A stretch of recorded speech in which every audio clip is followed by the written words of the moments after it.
नौकर नाही करणार, केव्हा खाली नाही पाडणार. देव नेहमी तुम्हाला मुलगा आणि मुलगी म्हणून उंच करेल. कोणाला पास्टरला बी सांगायला नाही तुम्हाला जमत असेल, सिस्टरला नाही, येशूशी बोला. प्रभू हा शक्तपणा आहे भाऊ माझ्या. प्रभू या गोष्टी जमतच नाही बघ आपल्याला. प्रभू हे नातं तुटतच नाही बघ आपल्याशी. हा मोबाईल एखाद्या लोचुंबक सारखा चिटकलाय बघ मला.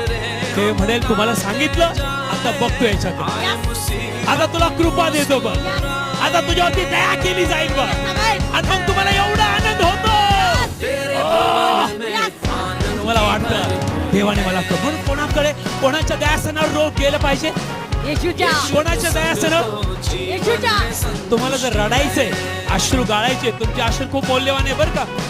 या जगापुढे गाळू नका, हे जग म्हणेल ढोंग करतील, पण देव तुमचे अश्रू बॉटल मध्ये साठवेल.